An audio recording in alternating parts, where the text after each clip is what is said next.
살면서 화 한 번 안 내본 사람은 없겠죠.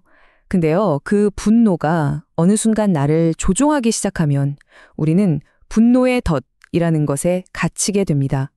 오늘 이 시간에는요, 이 강력한 감정의 실체가 도대체 뭔지, 그리고 어떻게 하면 그 덫에서 빠져나올 수 있을지 한번 제대로 파헤쳐 보겠습니다.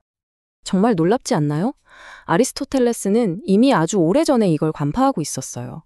그냥 화를 내는 건 누구나 할 수 있지만 제대로 화를 내는 것, 그러니까 올바른 대상에게 올바른 정도로 딱 맞는 시간에 올바른 방식으로 화를 내는 건 결코 쉬운 일이 아니라고 말이죠. 이 오래된 지혜가 오늘날 우리에게 던지는 질문은 뭘까요? 바로 이겁니다. 우리가 그 올바른 방식을 놓쳤을 때 과연 어떤 일이 벌어질까요? 분노를 잘못 다루면 어떤 대가를 치르게 될까요? 자, 바로 이 질문에서부터 오늘 이야기를 시작해 보려고 합니다. 첫 번째 파트입니다. 분노의 덫 안에서. 이 덫에 한번 걸리면 우리 마음속에서는 과연 어떤 폭풍이 몰아치고 있을까요? 그 속을 한번 들여다보죠. 이게 바로 분노의 덫에 갇힌 사람의 마음속 목소리라고 합니다. 나는 불편한 게 너무 싫어. 불편하면 안 돼. 내 뜻대로 안 되면 그냥 다 부숴버릴 거야. 이건 그냥 짜증내는 수준이 아니에요. 세상을 자기 마음대로 통제하려는 아주 강력하고 또 파괴적인 충동인 거죠. 이 문제를 좀 더 현실적으로 이해하기 위해서 현준 씨라는 가상의 인물 이야기를 좀 해볼게요. 평소에는 참 좋은 사람인데 스트레스만 받으면 자기도 주체 못할 정도로 분노를 터뜨리는 거예요. 그러고 나선 또 엄청나게 후회하고요. 이게 바로 분노의 덫이 우리의 소중한 관계들을 어떻게 망가뜨리는지 보여주는, 어쩌면 우리 주변에서 흔히 볼 수 있는 모습일지도 모릅니다. 아니, 도대체 이런 행동 패턴은 어디서부터 시작되는 걸까요? 이제 그 뿌리를 찾아서 우리의 어린 시절 경험으로 한번 거슬러 올라가 보겠습니다. 분노의 덫은요, 종종 어린 시절에 그 뿌리가 있다고 해요. 예를 들면 명확한 규칙 없이 자랐다거나 뭐든지 원하는 대로 다 할 수 있었던 환경 같은 거예요. 이런 환경에서는 좌절을 견디는 힘, 그러니까 인내라는 아주 중요한 마음의 근육을 키울 기회를 놓치게 되는 거죠. 바로 거기에 이 덫의 씨앗이 심어지는 겁니다. 그러면 이 덫에 갇힌 사람들은 불편한 상황이 닥쳤을 때 주로 어떻게 반응할까요? 전문가들은 크게 세 가지의 좀 파괴적인 대처 방식을 이야기하는데요. 하나씩 한번 살펴보겠습니다. 첫 번째는 바로 항복입니다. 말 그대로예요. 어려운 과제 앞에서 그냥 쉽게 포기해버리고 대신에 게임이나 쇼핑처럼 바로바로 즐거움을 주는 걸로 도망가 버리는 그런 행동 패턴을 말합니다. 그러니까 항복 유형의 사람들은 힘든 길보다는 쉬운 길을 선택하는 경향이 있어요. 하지만 피했던 일들이 결국에는 압박감으로 돌아오잖아요. 그 불만이 쌓이고 쌓여서 결국 통제 불가능한 분노로 뻥 하고 터져버리는 거죠. 두 번째 방식은 회피입니다. 항복이랑 좀 비슷해 보이지만 이건 조금 달라요.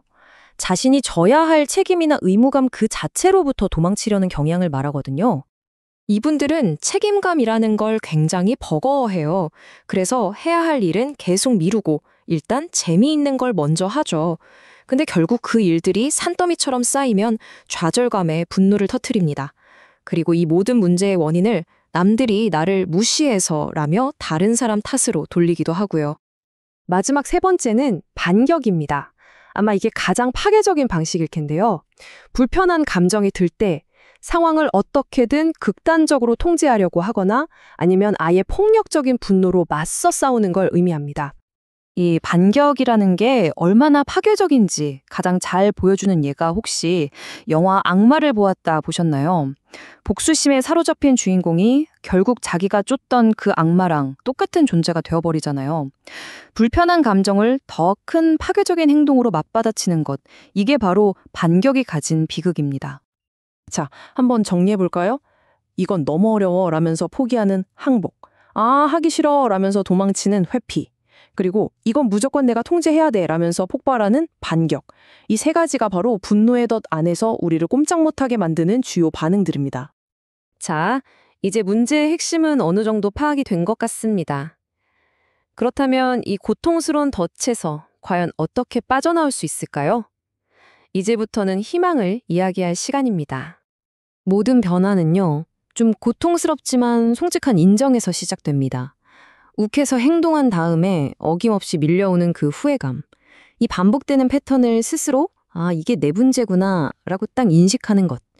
그게 바로 모든 것의 첫걸음이에요. 해결책은 아주 간단하게 2단계로 압축할 수 있습니다. 첫째, 이후의 패턴을 이제는 멈추겠다고 결심하는 것. 그리고 둘째는요, 감정을 다루는 법을 마치 운동하듯이 훈련하겠다고 마음 먹는 겁니다. 이건 단순히 의지의 문제가 아니라 기술의 문제이기도 하거든요.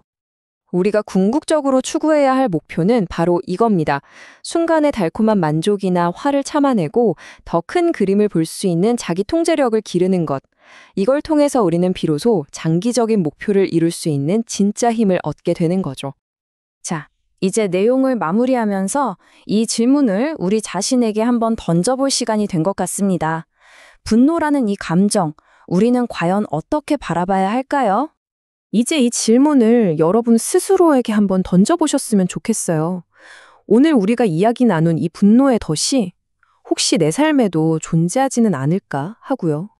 만약 내 안에 그런 덫이 있다는 생각이 든다면 그건 주로 언제 모습을 드러내나요? 그리고 그 덫에서 빠져나오기 위해서 나에게 혹은 우리에게 정말로 필요한 도움은 과연 뭘까요?